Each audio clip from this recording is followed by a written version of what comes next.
Good morning. We'll continue our discussion on the first module of Geotechnical Engineering 1. Now, for us to refresh, we started off with an introduction to the soil mechanics. We briefly discussed how the soil is formed from the rock, and we briefly touched upon what the major soil deposits in India are, etc. Plus, we moved on to the basics of soil properties defined using the three-phase system diagram, and we had defined the terms void ratio, the porosity, the degree of saturation, air content, moisture content, specific gravity, unit weight, etc. And in the previous video, we had derived a few relationships, basic relationships between the different parameters used in the three-phase system diagram. For example, we defined the relation between the porosity and the voids ratio. We defined the relations between air content and percentage air voids. Then we had a derivation for estimating or arriving at the density of a soil based on the density of water, where we represented rho is equal to G plus SC by 1 plus E into rho W. Now, based on that, we had said that for a saturated case, you can substitute S is equal to 1. For a dry case, you can substitute S is equal to 0, etc. Now, we'll move to the basic relation number 4. Again, it's based on the three-phase system diagram. And to start the derivation, we'll start with the water content. Now, refresh what water content was. Water content is nothing but the weight of or the mass of water per the mass of the solid soil, mW by ms. So I can rewrite that in terms of volume and density as VW rho W by Vs rho S. Of course, mass is equal to density multiplied by volume. So you can represent water content as VW rho W by Vs rho S. Now again, this derivation again is based on the concept that we take volume of solids is equal to unity, and what remains as voids is void ratio E, and the total volume is 1 plus E. So based on that, volume of water can be represented as SE. To understand that, we need to understand that volume of solids is equal to unity, or to get volume of water in this case, we need to calculate the volume of water occupied in the total volume of the voids, or out of the total volume of voids E, what percentage is the volume of water, right? So that's simply S, degree of saturation, multiplied by volume of voids, or which is again equal to S multiplied by E, because VV is equal to E since we have taken Vs as 1. So I can as well have this water content written in terms of SE like this, right? We have volume of water as SE, so I get water content is equal to SE into rho W by rho S from this equation. And I can write it as equal to SE by G, because rho S by rho W is nothing but specific gravity. So in short, I get a relation between water content, degree of saturation, voids ratio, and specific gravity when volume of solids is taken as unity. So finally, I can rewrite that equation as S into E is equal to W into G. Degree of saturation multiplied by the voids ratio is equal to the water content multiplied by the specific gravity. So for academic purpose, we can mark that as basic relation number 4. Likewise, we have a few sets of basic relations apart from the 4 that we have derived. Number 1 is a relation connecting dry density and bulk density. Dry density rho D is equal to bulk density rho divided by water content. Rho D equal to rho by 1 plus W, where W, water content, is in fraction or in decimals. For example, 30% should be written as 0.3 here. So rho by 1 plus 0.3, just to take an example, by the way. Likewise, I have another relation. Rho D is equal to 1 minus Na by 1 plus Wg into G into rho W. Now this equation again is not as important as the previous one, but this gets applied when you study compaction of soils, which is included in a subsequent module. So we have 6 basic relations, 4 of which was derived in our tutorial lectures, and the other 2 remaining is written here. Rho d is equal to rho by 1 plus w, and rho d again represented in terms of another equation. Now we'll move to a few basic tests in the laboratory for us to ultimately find the basic things that we have discussed. For example, water content, how to determine water content in the laboratory. Now again, we know that based on the 3-phase system diagram, which is marked here, water content is equal to mass of water by mass of solids. So in short, you need to have the mass of water and you need to have the mass of solids to get the water content.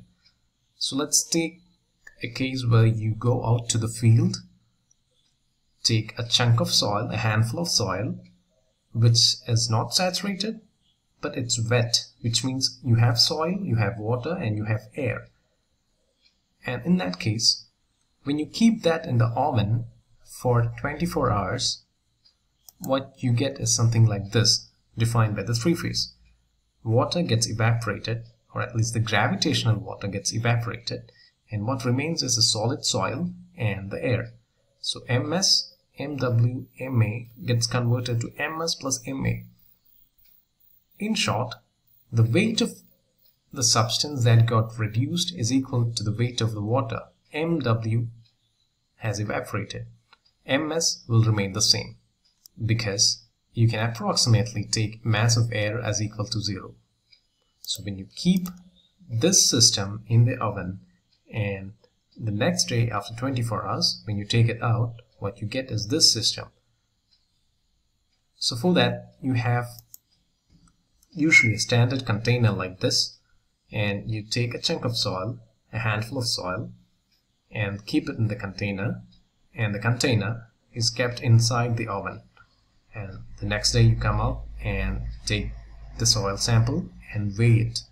So had it been, for example, had it been 20 grams here, and if it has got reduced to 15 grams here, you know that 5 grams of water was present in the inherent soil state. So which means 5 grams of water was present and you have 15 grams of soil in it, and 5 by 15, 1 by 3 or 33% is the water content. Just an example, by the way. So fundamentally, water content is mass of water divided by mass of solid soils, or Mw by Ms. You have a standard container like this, steel tumbler container. You keep the soil inside that container.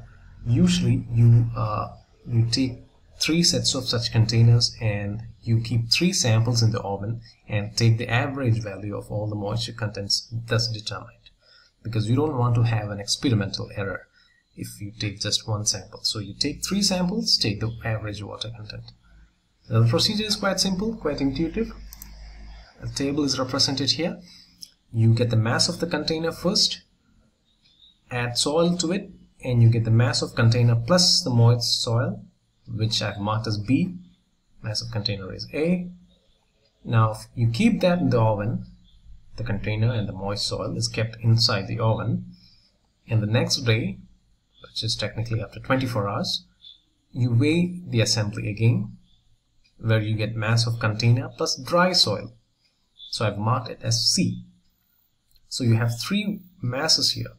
A is that of container, B is that of container plus wet or moist soil, C is that of container plus dry soil. So mass of water is B minus C. B minus C. Moist soil plus container minus moist soil minus dry soil plus container.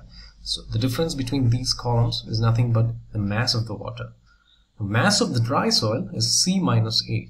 C minus A. Mass of container plus dry soil minus mass of container. So this is C minus A. This is mass of soil.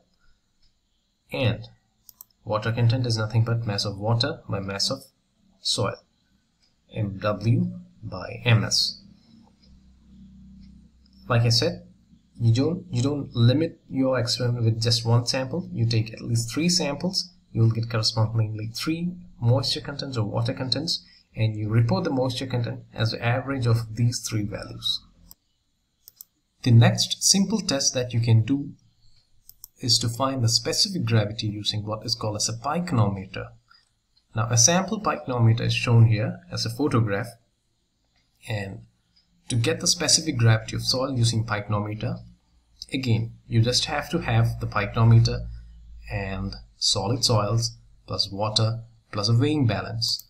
So the theory behind that is this: what you do is you get the weight of the empty container or the pycnometer, add at least 1/3 of its height with dry soil and weigh it, so you get W2, container plus dry soil. You add water into that container plus dry soil setup and fill it up to the top, and you again weigh it. What you get is W3, which has container plus dry soil plus water. Then you flush out everything that's within the container and add pure water into it. You don't have soil, you just have the container and the water. Let that be W4. So fundamentally you've got three weights: W1, which is empty container, W2, which is the container plus dry soil, W3, which is the container plus dry soil plus water, and W4, which is the container plus water. Specific gravity is equal to W2 minus W1 by W2 minus W3 minus W1 minus W4. So essentially, from all these four weights that you have found out, you can arrive at the specific gravity of soil. The range of specific gravity of soil is usually from 2.4 to 2.8. Now, it can vary up and down based on the experimental errors that may have crept in. For example, if the pycnometer is leaking and if it's not properly sealed, it can result in a varied value other than the one that is mentioned here.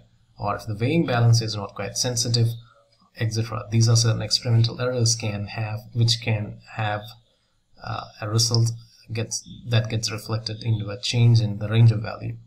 Otherwise, the soil will usually have a range of 2.4 to 2.8. Now, though this equation may look a bit complicated, it's quite simple. Theoretically, it's very simple. W2 minus W1 is nothing but the weight of the soil within the container, and that's the numerator. And in the denominator, what you get is an equal weight, a weight of water for an equal volume of volume occupied by the soil. So the numerator, you have the weight of the soil, and the denominator, you have the weight of water, whose volume is equal to the volume of solid soils occupied in the first case. So essentially you are dividing the density of soil by the density of water, which is nothing but the specific gravity.